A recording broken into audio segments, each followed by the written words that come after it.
Good afternoon. How you guys doing today? This is your boy again, Kirk. Keep it real, Keith, coming at you doing a cognac review.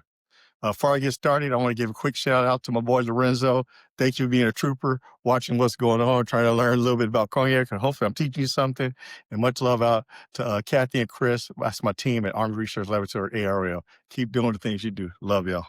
So, what we're going to talk about today is a couple cognacs. The one I want to review today is from Maison Ferrand.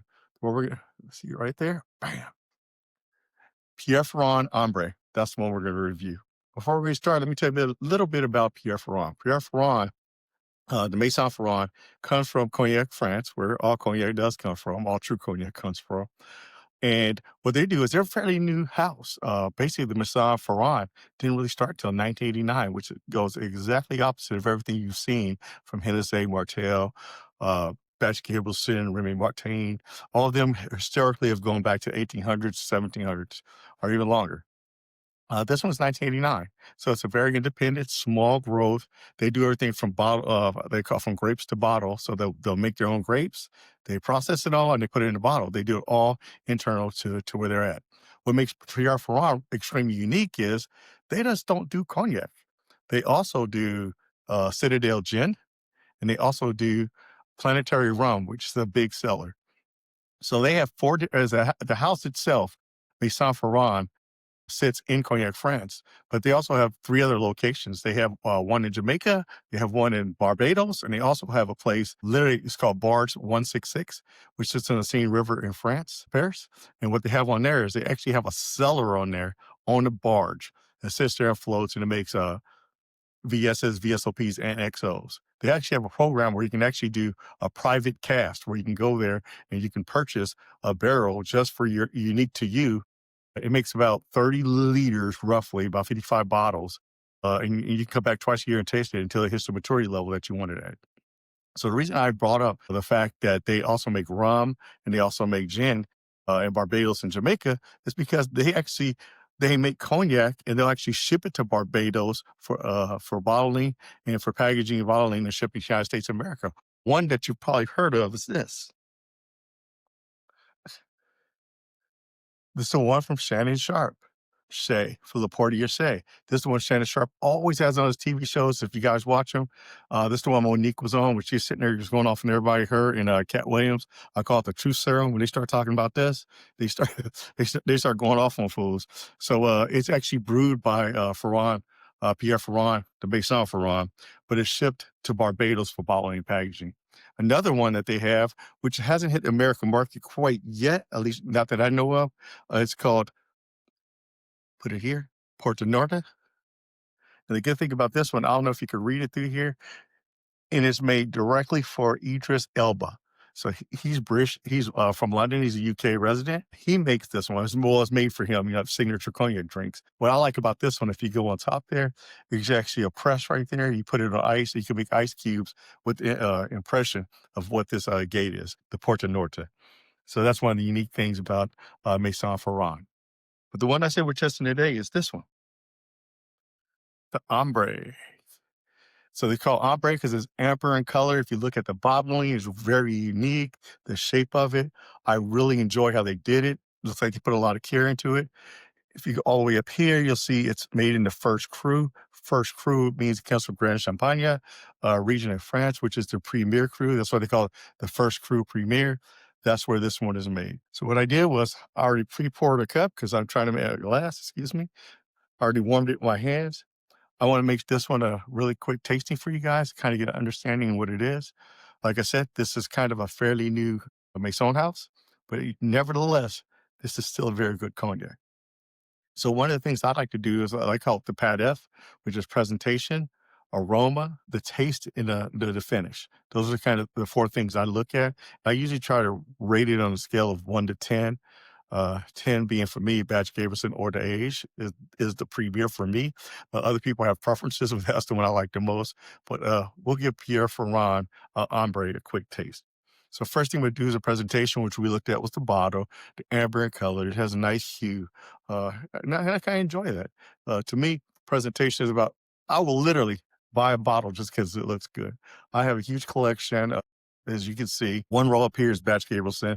This one's Hennessy. I'm not a big Hennessy fan, but I know this. A lot of Americans that love their Hennessy. So I got a great collection of Hennessy. And if you ever go to Cognac France, I say it's absolute must that you visit the Hennessy house. They have so many different brands that they, quite frankly, don't sell in America. If you actually study cognac, you realize that the biggest consumer, first of all, I think I've told you this before, French people really don't drink that much cognac. Uh, I think a full like 95 to 98% of all cognac is exported.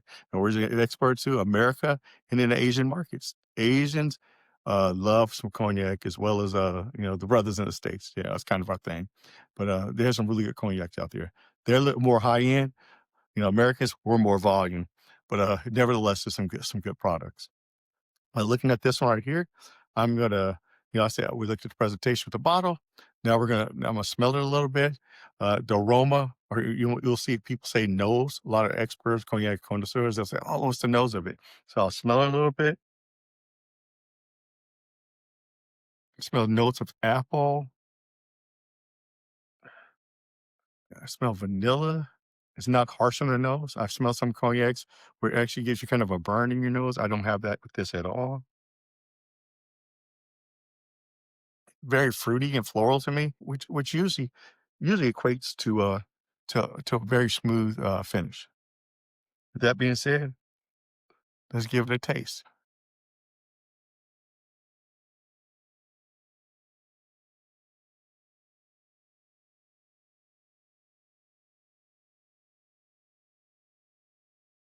Sits on the palate really nicely. The difference between high quality cognac to me and American whiskeys or bourbons is they burn. This cognac, especially when you get to XO realm, they don't burn. They have a nice finish. Anybody who knows me knows this. I was not a big alcohol drinker at all. Still not really, but would never drink alcohol until I say the last few years when I first had cognac, and I realized how good it can taste and how it feels on it.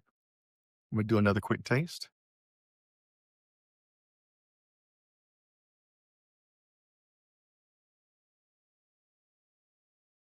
Okay. I read somewhere that it has an apple or a pear type finish. I don't get that at all. The finish I get is kind of almondy, really nutty. I do get some floral finish to it. It goes down fairly smooth. Uh, there's a little spiciness to it, probably a little bit more spicy than my taste normally go for.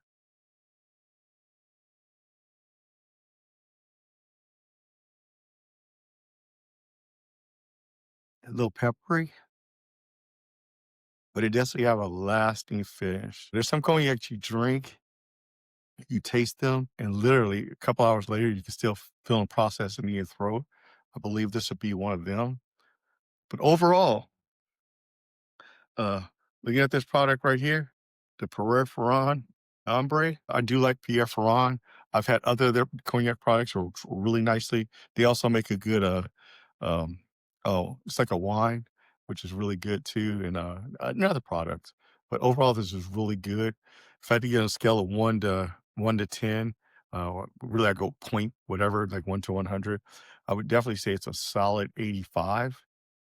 Uh, I wouldn't say it's among my favorite, but it's still a very solid product. Highly recommend, especially at this price point. The price you pay for this is extremely good. I would definitely recommend it. Pierre Ferrand has other ones that I think are a little bit better, but you're paying a much steeper price than this. But this one you could definitely get for, I believe I got this one, maybe 60 euro, something like that, well under $100. Most XOs you'll get, because this is 10 years old. A lot of XOs you get are a lot more expensive than that, but it's definitely a solid product, definitely a 8.5 if you do it. So I would recommend Pierre Ferrand Ambre. You guys, thank you for listening to me.